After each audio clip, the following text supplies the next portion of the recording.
ये हम लोग देख रहे हैं कि फार्माकोलॉजी के फर्स्ट पार्ट में पढ़े थे फार्माकोकाइनेटिक्स क्या होता है एंड उसका डेफिनेशन देखे थे।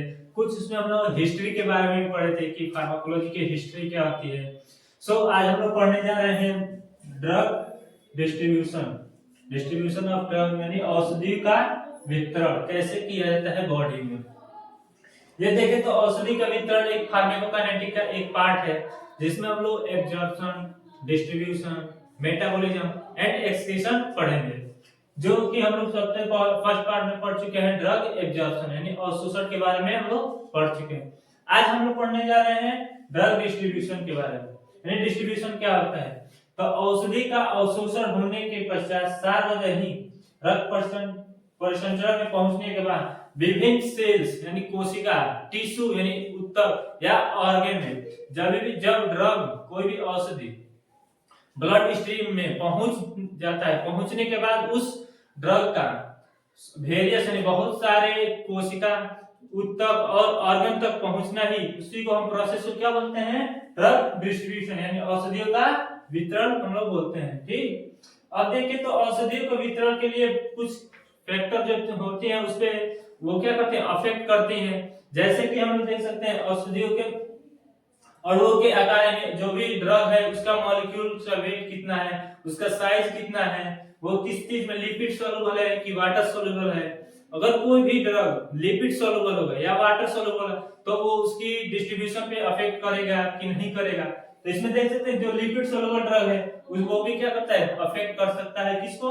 औषधियों के वितरण के लिए। रक्त प्रवाह यानी जिस टिश्यू के पास या जिस ऑर्गन के या जिस सेल के पास वहां ब्लड फ्लो कितना ज्यादा है कि कम है।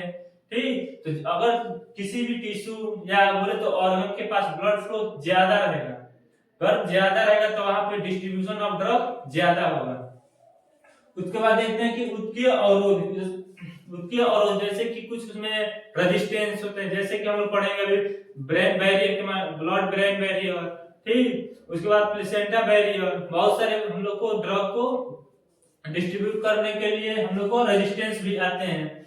उसके बाद देखते हैं कि आयनीकरण यानी आयनीकरण, सबसे पहले कोई भी ड्रग होता है वो किसमें? अनआयोनाइज्ड के फॉर्म में होता है यानी लिपिड सोलुबल में होगा। तो क्या वो ड्रग आयन के फॉर्म में ब्रेक डाउन हो रहा है कि नहीं हो रहा है? अगर हो रहा है तो कितना डिस्ट्रीब्यूशन हो रहा है, अगर नहीं उसका आयनीकरण हो तो कितना डिस्ट्रीब्यूशन हो रहा है। तो यह भी एक फैक्टर अफेक्ट कर सकता है किसको? ड्रग डिस्ट्रीब्यूशन को।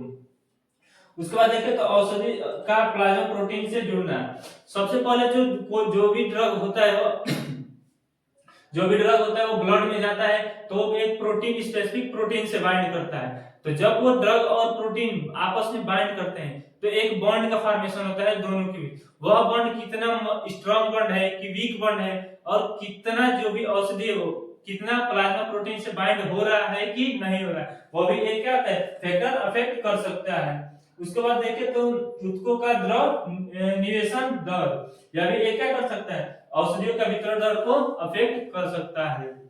इसके बाद हम लोग पढ़ रहे हैं प्लाज्मा प्रोटीन से जुड़ना। ये क्या होता है? प्लाज्मा क्या होता है? प्रोटीन क्या होता है? इसके बारे में हम लोग पढ़ते हैं। तो देखते हैं कि ब्लड में हम लोग देखें तो प्लाज्मा होता है 55%। प्लाज्मा कितना होता है? 55% प्लाज्मा हम लोग के बॉडी में प्रेजेंट होता है, और 45% क्या होता है? देखे तो 55% होता है हम लोग को प्लाज्मा। ठीक, 45% देखे तो होता है हम लोग को ब्लड सेल्स होते हैं। 45% ब्लड के सेल्स होते हैं, ब्लड सेल होते हैं। और देखिए कि प्लाज्मा में बहुत सारे देखे तो इनऑर्गेनिक, ऑर्गेनिक मटेरियल प्रेजेंट होते हैं। देखे कि इसमें देखे तो बहुत सारे प्रोटीन भी प्रेजेंट होते हैं किसमें? प्लाज्मा में।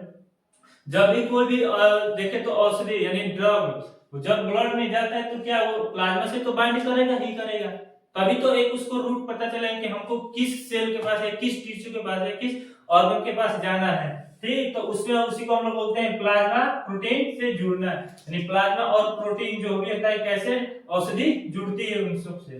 तो अधिकतर औषधियां रक्त परिसंचरण में पहुंचने पर प्लाज्मा प्रोटीन से जुड़ जाती है। लगभग 80 to 90% जो भी ड्रग होता है ब्लड में जाता है तो वो किससे जुड़ जाता है? प्लाज्मा प्रोटीन से जुड़ जाता है। जुड़ने के बाद अब कुछ कुछ दवा होती है वो एसिड भी होती हैं, कुछ बेसिक भी होती हैं और कुछ न्यूट्रल भी होती हैं। तो जो दवा एसिड नेचर के होंगे यानी अम्ल नेचर के होंगे वो हमेशा एल्बुमिन प्रोटीन से जुड़ेंगे। जो भी दवा अम्ल नेचर के होंगे वो एल्बुमिन से जुड़ेंगे, और जो दवा बेसिक होंगे वो किससे जुड़ेंगे, अल्फा ग्लाइकोप्रोटीन के साथ ही हमेशा जुड़ेंगे।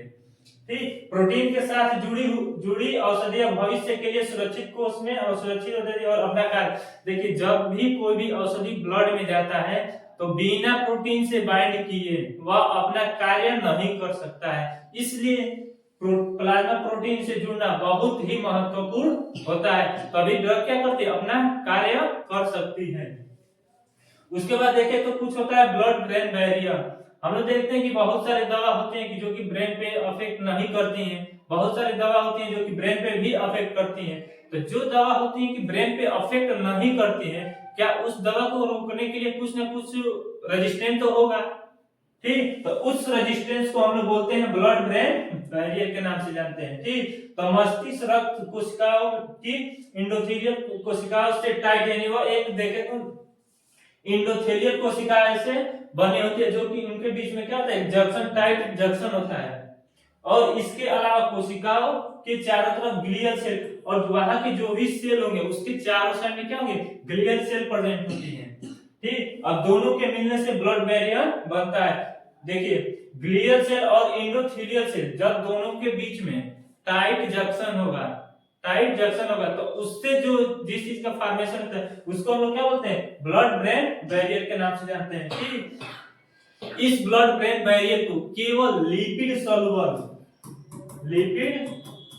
सॉल्युबल ड्रग ही क्रॉस कर सकती हैं, जो कि मोस्ट सबसे ज्यादा लिपिड सॉल्युबल ड्रग होंगी वही केवल क्रॉस कर सकती हैं, बाकी वाटर सॉल्युबल ड्रग उसको क्रॉस नहीं कर पाती हैं। ठीक, बहुत सारे ड्रग होती हैं जो कि इसको क्रॉस भी कर सकती है, नहीं भी करती हैं।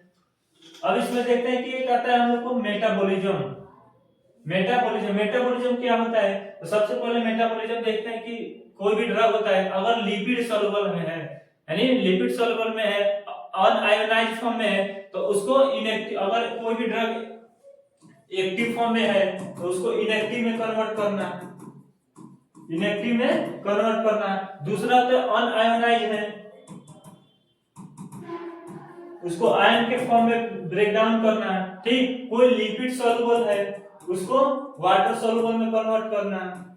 ठीक, ये सब किसके काम हो सकते हैं, तो मेटाबॉलिज्म, यानी मेटाबॉलिज्म ऑफ ड्रग, यानी औषधियों का चयापचय होना। ठीक, अब इसमें हम लोग देख रहे हैं कि औषधियों का सेवन करने के पश्चात वह शरीर से या तो ज्यों का त्यों उत्सर्जित हो जाती है, या उनमें कुछ रासायनिक परिवर्तन होने के बाद उनका उत्सर्जन होता है। यानी देखिए तो बॉडी में मेटाबॉलिज्म प्रोसेस बहुत ही इसेंशियल है।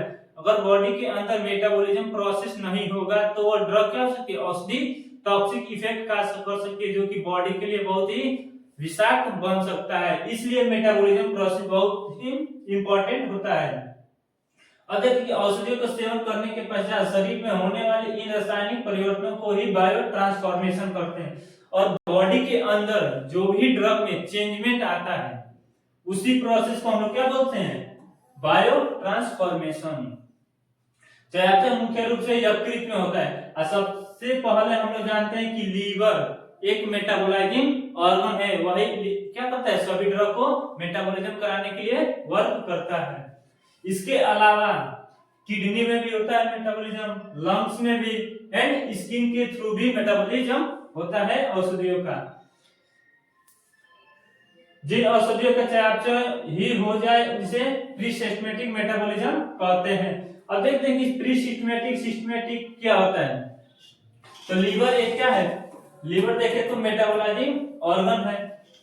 तो जब भी किसी भी, इसको हम लोग एक नाम दे सकते हैं सिस्टमैटिक या प्री सिस्टमैटिक या पोस्ट सिस्टमैटिक। ठीक, तो इसमें जब भी लीवर से पहले किसी भी ड्रग का मेटाबॉलिज्म हो जाता है उसको बोलते हैं हम लोग प्री सिस्टमैटिक। जब औषधि का चयापचय लीवर से पहुंचने के पहले ही हो जाए, यानी लीवर तक कोई भी औषधि पहुंच नहीं पा रहा है उसके पहले ही मेटाबॉलिज्म हो जाए, तो उसको हम लोग क्या बोलते हैं, प्री सिस्टमैटिक मेटाबॉलिज्म। देखते हैं सिस्टमैटिक मेटाबॉलिज्म क्या होता है।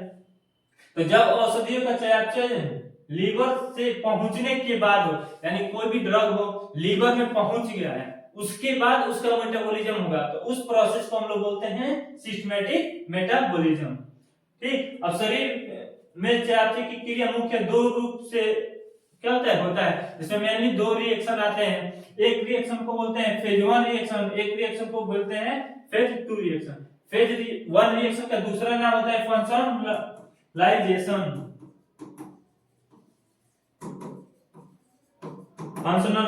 रिएक्शन, ठीक। और सेकंड जो रिएक्शन होता है इसको बोलते हैं कंजुगेशन रिएक्शन, कंजुगेशन रिएक्शन के भी नाम से जानते हैं, ठीक। अब देखते हैं कि जो फेज 1 रिएक्शन होता है या फेज फर्स्ट होता है इसमें कौन कौन से रिएक्शन मेनली होते हैं। तो इसमें हम लोग देखें